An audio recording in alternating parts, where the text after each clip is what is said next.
Welcome to Tech Field Day at Aruba Airheads. We're discussing some of the hottest topics in wireless right now with a great group of independent influencers. My name is Chris Little and I blog at wifikiwi.com and I'm on Twitter as WiFiKiwi. Hi, I'm Craig Schnurz and I blog at the wifiguy.net and on Twitter at the Wi-Fi Guy. Hi, my name is Keith Parsons. I blog at wirelesslandprofessionals.com, have a podcast, Wireless Land Weekly, and I Twitter at Keith R. Parsons. Hi, I'm Sam Clements. On Twitter, I'm at Samuel_Clements. I blog at sc-wifi.com, and I'm a co-host of the No Strings Attached show, along with Blake Croney at nostringsattachedshow.com. I'm Tom Hollingsworth, an independent blogger at networkingnerd.net, and I'm also on Twitter as Networking Nerd. And I'm Stephen Foskett. I'm the organizer of Tech Field Day. You can find me at sfoskett on Twitter, blog.fosketts.net, and also at techfieldday.com and justaltit.com. All right. Thank you all for coming today. We appreciate it. Let's jump right in. We had a great demo yesterday from Kirti and his group showcasing the data collection that Wi-Fi can give us and what we can do with it. You know, Meridian location-based services, iBeacons, where we can pinpoint someone in a retail organization down to the shelf level, and then we can push them incentives to want to buy things. And I can tell you that sitting in the audience, the first thing that immediately jumped to mind for me was privacy concerns. How do I know what's being done to my data? Is it still my data? So what does this mean for the future of Wi-Fi? Because I feel that Wi-Fi now has moved past being just about spectrum, and now it's about data and about services and offerings to customers. But where is the firewall? Where does that stop? Where does it become a concern? What happens when people can get a hold of my iBeacon data and start using it for things that it shouldn't be used for? I want to hear your thoughts on this. I think I'll tack on a little question to yours. Okay. I want to know all those answers too, and we can talk about that.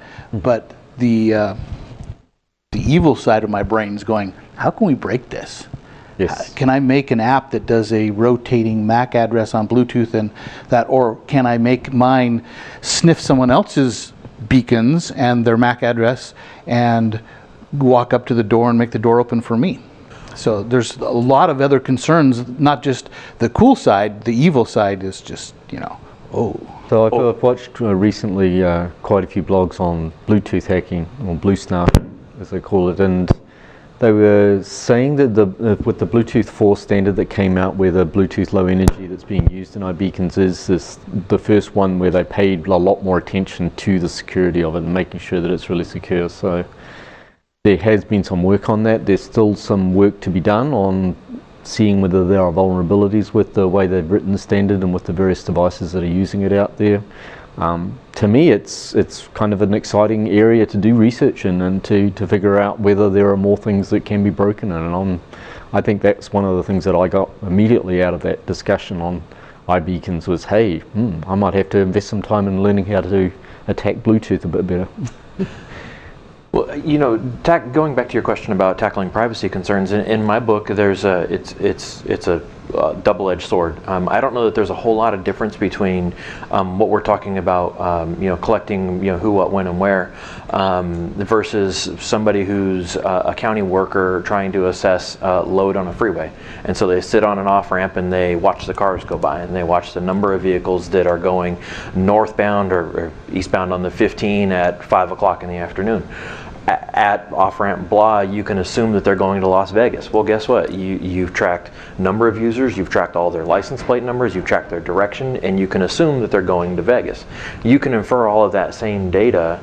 You can infer similar type of data by tracking, unique MAC addresses of phones. I don't know how it's really all that much different. You're in a public place. You're advertising, albeit invisibly, something that's uniquely identifiable about you. If you don't like it, don't go into a public location. Well, it's not that it's all new. It's not that this has never happened before. I mean, like you say, somebody can do a lot of this stuff manually. The difference is that there's just it's a slope where you've gotten to the point where it's not just something that somebody's doing, because certainly somebody could find out the MAC addresses of everybody in this room. The difference is that now you have a system that intentionally and automatically does it all the time. Well, so, but I mean, I've seen on-ramp monitors that are cameras that watch vehicles go by, and guess what? They're recording license plate numbers. And so, somebody masquerades as me and goes and kills somebody, and they take my license plate number and they put it on the back of their car and they drive by one of these monitors. They've just implicated me. They've masqueraded as me in an area, and they've put me. In close proximity to something that's bad. And for what it's worth, different. I think my understanding is that the courts have ruled that stuff is absolutely admissible and public. So toll tag. The real question is, who owns that data? Is it owned by something that needs a court order to release, or is it owned by the mall owner who turns around and resells it to all the other mall shops? One of the statements in the keynote that I actually took a note on at the time and said, they said this data is an asset owned by the retailer. I don't know if it's owned by the retailer. I think they want to sell it. I don't know if they actually own the data. It's owned by whomever collects it. It's just like somebody watching the on-ramp.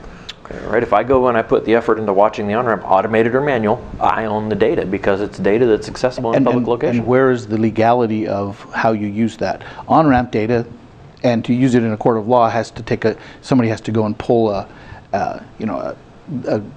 judge to say, yes, you can use that data. What about, it's the whole Minority Report thing. I was a little concerned when they walked up to the screen and the screen says, oh, hi, you want camping gear because you had said you want camping. They didn't even have to look in my iris. I just walked by and it did it because of, that's even worse than the Minority Report. And admittedly, this is not a Wi-Fi problem. This is not. Oh, no. This is not. We're in this unique territory here. This is a technology and society problem. Technology enables people to do amazing things and terrible things. The problem is that the way that it intersects Wi-Fi is just that essentially we've got a technology here that has become beyond ubiquitous. Most people have multiple devices, and most people have multiple radios, always broadcasting multiple signals. And so the question is, all of us need to start asking, and it's not just to us, it's to everyone. What data is being collected? Who owns that data? What are they doing with that data? Are there any controls on how that data is used? And I think that if you can satisfactorily answer those questions, well, then we don't have a problem. But if you can't answer those questions, if the answer is everything is collected, whoever wants it owns it, and they can use it for whatever they want, well, that's not such a good answer. I think the closer analogy is probably the CCTVs that have been just set up in the UK and used very heavily in the UK for a lot of different purposes, and probably would be to get closer to what the answers are from those sorts of questions would be to look at the way that society has responded in the UK and the effects that it's had on that. So and interestingly, the difference between the UK and the US on that question, because the US has been pretty ambivalent on CCTV and allowing it in certain areas, where in a casino, and disallowing it in other areas, public areas, and where the UK has come out exactly opposite. They've just said, put up some cameras everywhere you want. Yeah, they're everywhere. You go there, they're in private businesses, they're in public spaces, you see them all over the show. There's virtually nowhere that you go outside of your house that isn't tracked by CCTV over there. And with the state of facial recognition, it might be nearly as good as your MAC address. Actually, that's another good point, though. Think about it. So given the CCTV situation where it's been implemented dramatically differently in two very similar countries, I wonder if that's going to impact the technology, the Wi-Fi technology. So essentially what happens if the US restricts this and other countries don't? How does that change technology development and which products companies like Aruba are developing and how they develop them? You could see weird overflow from the laws in one country affecting people in another country just by what's being developed. Yeah, and I think the privacy laws in Europe, for example, are much, much stricter than the US has. So again, those privacy laws may take a much bigger role in the development of this kind of technology use in those areas, and say here, for example. Well, so but what's the answer? Okay, so you have a privacy law that mandates you have to explain X, Y, and Z, or your intention or whatever. Don't we have that today in 50-page long terms of services that nobody reads anyway? Right, when was the last time you did an application install and you scrolled to the bottom and clicked I accept? Well, you accepted all sorts of stuff, including I'm going to collect your data, I'm going to do, I'm going to own your data, right? Who owns that data? Well, by virtue of the fact that you scrolled to the bottom and clicked I accept, you agreed to allow somebody to own your data. You didn't have to go into the mall and sign any terms of service. No, but when you talk about customer loyalty and apps, driving people to run apps like you walk into the Bellagio and you download the Bellagio app. When you scroll through and click on I accept for the terms of service, you're giving them the ability to uniquely identify the MAC address of your, potentially, the MAC address of your device and bind it to your customer loyalty rewards or your customer, whatever. Some things fit in that, yes, I chose. Other things fit in the other. I mean, we've been discussing the kind of downside of this. I think there's a lot of upside, though, from a positive standpoint. I overheard someone say, I'm going to get a couple iPod Touches and strap them to my dogs and I can watch where they go. It doesn't have to be an iPod Touch. It could be just a pretty small little device. And the whole business of AeroScout and Ekahau tags can now take on a whole new effect that they have a limited resolution. Once you add an iBeacon in there, you don't need that. You have a much higher resolution with a different type of design for your yeah, and in the keynote they were showing what resolution down to like a meter on the stage using iBeacon live. That's amazing. I think the biggest problem is that in history, human beings leak data all the time. Our travel patterns, our likes and dislikes, and it's gotten to the point now where that information can finally be collected and stored persistently forever. It used to be that, oh, well, we can't possibly watch all the CCTV tape that's ever been recorded in the history of the world. Yeah, true. Now we can. Collecting data in and of itself is not a bad thing, unless that data sits around and is eventually stolen.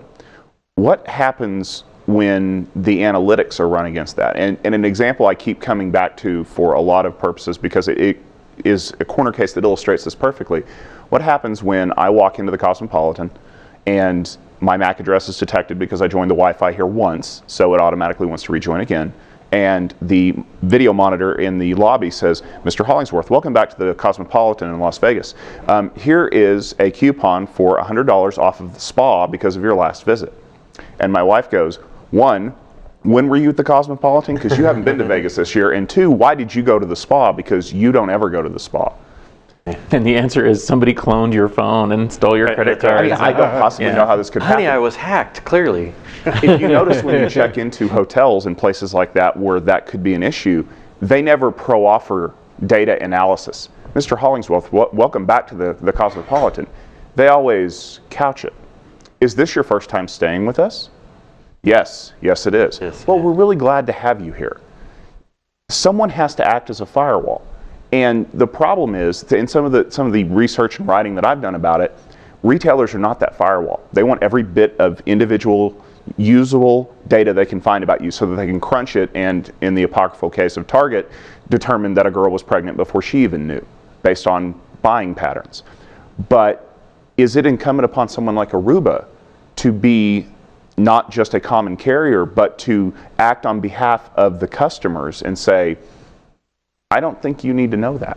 Or in this case, who is the customer? Is it the retail organization that's buying the Wi-Fi equipment, or is it the user of the access points? And where does the VAR fit in that whole picture too?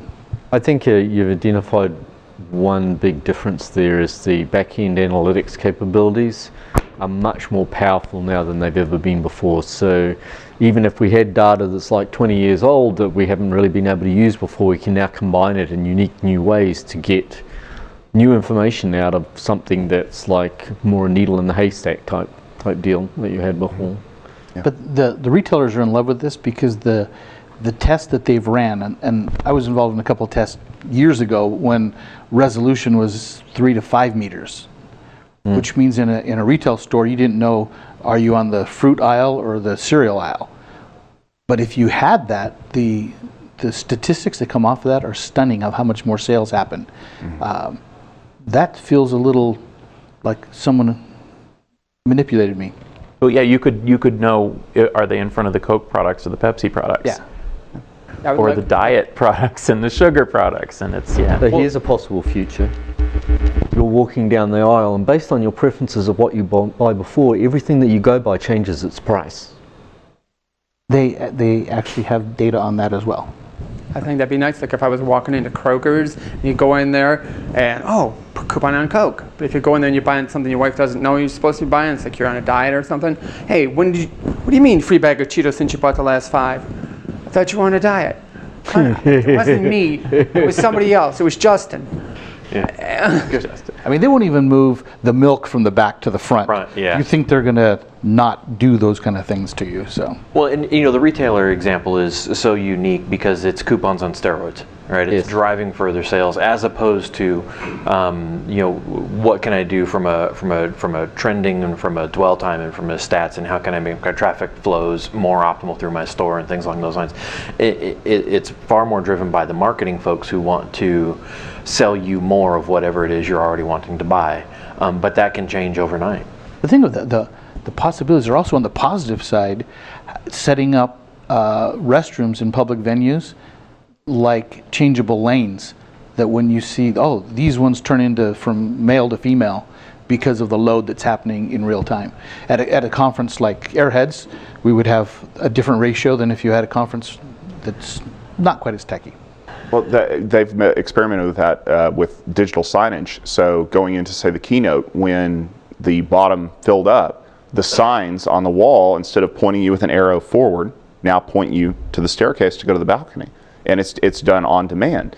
And it's real easy to do those things because data is not evil. It's not inherently good or bad. The analysis that happens to that data, it's the intent behind it. That's where we have to be concerned, I think. I agree, and that's what we need to do. We, as technology professionals, we need to realize this is bigger than us, and we really need to make sure that we're bringing these things up and that we're making people aware of what's being collected and what can be done with it. Because it comes back to Tom's idea of not just who owns it, who's that controlling factor. When you know that, if I'm going to sell this to you and you're a retailer, I know you're going to take every bit of data that's available. Right now, there's no legal entity that's doing this in any country. I mean, it might fit some privacy laws, but who's enforcing that? Well, and how do you legitimize those concerns? For so long, we as technology folks have been pitching firewalls because of the big bad hacker. Is this another boy cries wolf? And my manager's going, oh yeah, he's concerned about something. I don't know. Last time it was the guy out on the internet who's trying to break into my firewall. This time it's where I'm at. Right? How do you legitimize that to the people who have the authority to do something about it? That just brings up another view of the keynote. Kind of fits in this topic of when your bad guys who are outside your firewall, physically outside your building, what happens when all these mobile devices we're designing things for are inside? You have more information, you know exactly where they are, but how many of them are good guys, bad guys? I think we just have a lot more work to do. And job security. Job security, no doubt. All right, we've got some questions here too and comments. I'll get over to you next, and we'll start here.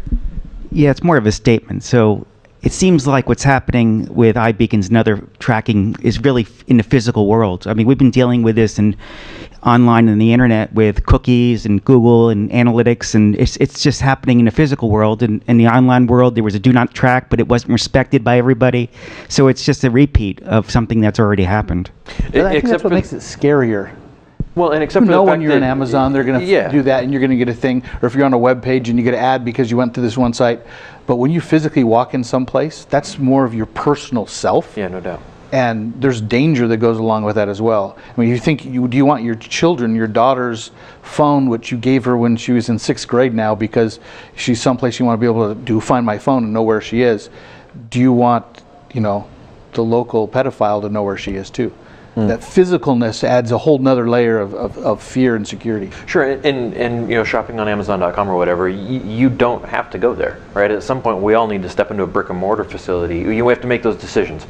You either buy online and you sort of, it's assumed that you're opting into being tracked, or you go to a brick and mortar, in which case, who knows? And the implication for a lot of people is not that we're opting in. consciously. I mean, you have a fruit company mobile device. When you did iOS 7.1 update on it, did the Bluetooth radio come up when you rebooted it? Well, iBeacons only work when Bluetooth is enabled, right? So Apple just made an executive decision to turn on the Bluetooth radio with every update, because I don't know if you know this or not, guys, but Bluetooth is really important and we need to turn it on. Oh, and that iBeacon thing too. So there are people that could be opting in without realizing it, having data and analytics collected. Like Google when they were doing their drive-by for their maps. iOS, the M7 chip in the iPhone 5S, it is an accelerometer, but it also collects data on things like steps taken and so on and so forth. So the idea is you can write a fitness app, right? Did you know that M7 chip has been tracking every step you've taken since the phone was first booted? Yeah. And it has collected all that data, so when you install the Nike Move app or Runkeeper or whatever, here are your statistics for the last 2 months. What exactly were you going to do with that data if I didn't install this app? No, I'm sorry, but maybe you just have to have a company that you stand up in the middle of a shareholder meeting and go, I have a question about my data. Can you produce it for me? Can you tell me where it is exactly and what you're going to do with it? As in, why did it phone home?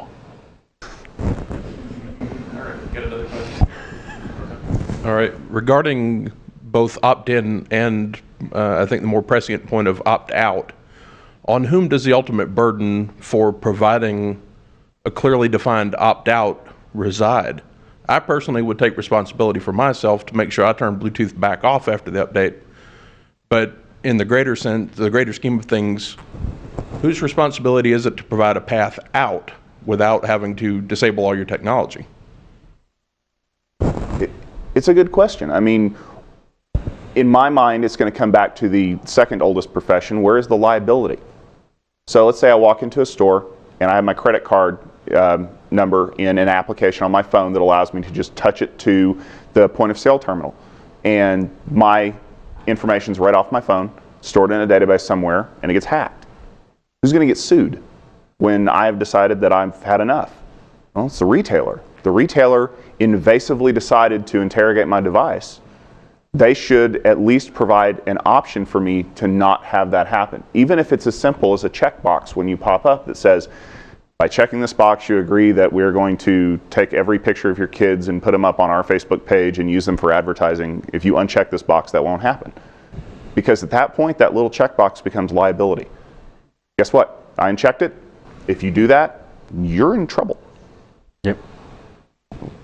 I think the ultimate control of the data really has to reside with the individual, and being able to have clear and precise messages to say, no, I don't want my data used for that. I don't want where I'm going used for that. So do you think it's education? Do you think we need to start making our users smarter about what data they're giving away? Because I've talked about that before. Social Wi-Fi is like that. You click that little box that says, like us on Facebook and get 10 minutes of free Wi-Fi. You don't know exactly what data is being collected. And I've seen the sheet for the API call, and it's something on the order of 100 checkboxes. And it's not just your name, your location, it's your political preferences, permission to read everything off of your timeline, everything you've ever liked. Educating the user should be the answer, but it never is the answer, because how am I going to educate my 75-year-old grandma?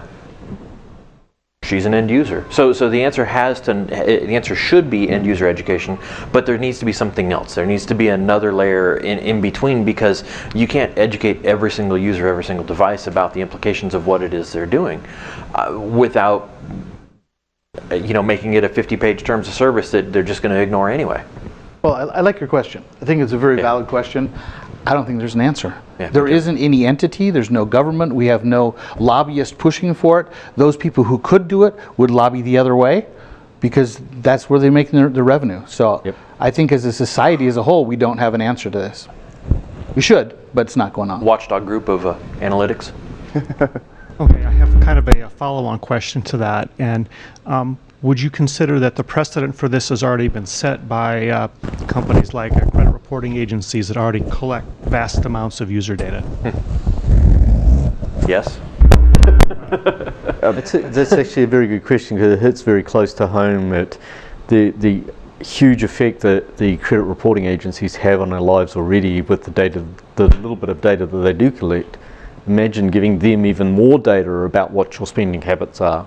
and them changing your credit ratings based on you just going and blowing all this money in Vegas this weekend. And you get your loan denied for a house or something, and your wife comes up to you, "Oh, why did I get this stuff denied?" And you're like, "Oh, well, you lost that money in Vegas." You what? Well, and I think your question is about precedents, and I think we all sort of want to mash those together into a slippery slope scenario. But yeah, I think the precedent has been set, and we as consumers are okay with that, because how many times have we gone and said, "Oh, I wonder what my credit score is. I want to go look at it. Oh, and then I'm going to react based on what that is. I'm going to change something and try and get it higher," because it's something that we have direct influence over. All of our other retail analytics, we basically have no other influence over other than changing our behavior. We don't know how that impacts. Well, that could happen as well. I mean, if the retail analytics started being used in a lot of some places and not in other places, that could change people's buying habits based on whether they actually want that kind of tracking to go on for them. It's like buying ethanol-free gasoline, right? You go to a retailer that specifically declares, "I'm not collecting analytics about you." Well, I think we had a great discussion about privacy and analytics and big data, and I think the important thing to remember is that because we didn't reach any conclusions here, that should tell you about the greater discussion that needs to continue to happen from now until we solve these problems, which probably will never be solved. So we need to make sure that as wireless professionals and as implementers of technology that we are constantly aware of this, so that we can act as the trusted advisor for the people who are not educated about it. I don't want to be a security guy, I want to be a wireless guy. If you're in the business office, you deal with HIPAA. And there's been a lot of legislation that protects your medical history. Like, are we looking at a scenario that we need legislatively to introduce security laws or protection and things like that? So for the benefit of the people watching the video stream, you discussed government regulations. HIPAA, Sarbanes-Oxley is another one. Is it going to be a requirement of the government to step in and enact some form of legislation that says you must protect customer data? Well, if we don't do anything about it, it will be. Or we could go the other route and hit the PCI folks, and since they're in that loop of accepting money, it could fall under their purview to tighten up. They already have very tight requirements, but they could look at the data side of it as well and say, if you want to maintain collecting Visa, MasterCard, you have to do these things. Other than I'm afraid that the Visa or MasterCard guys would say, no, we want more, well, I not think, less. I think that there's necessarily a specific interest in that of just protecting credit card data because that affects their revenue stream. And I don't know that they would actually stretch so far as to say that they were going to look at the implications of privacy in And if they collecting don't, the data. the only other answer is the government. well, to give you an example quickly, chip and PIN is a very oft-debated payment card industry term. Most places that are not the United States have had chip and PIN for years, and they have very low rates of fraud. The United States finally reached a point where the credit card companies were being gouged with liability so much that they had to enable chip and PIN. And the deadline that they set is not a deadline that it has to be implemented. The deadline is that at past this date, the least secured part of the chain from customer to payment card provider to merchant, whoever is not compliant with that, they're the legal assumer of all liability in that case. So they're essentially trying to scare people into enabling, more trusted methodologies of tracking payment industry data. I think HIPAA is more pointedly looking at privacy concerns as part of its regulatory push. And I could see this technology being used a lot in hospitals for tracking things like consumables, drugs, those kinds of things in hospitals. They're already used quite a lot already with RFID type systems. So it definitely brings up privacy concerns as to how that data is being used and who's got responsibility for it. And maybe that's one framework that could potentially provide us with some guidance for developing use cases and regulations around retail use of that data as well.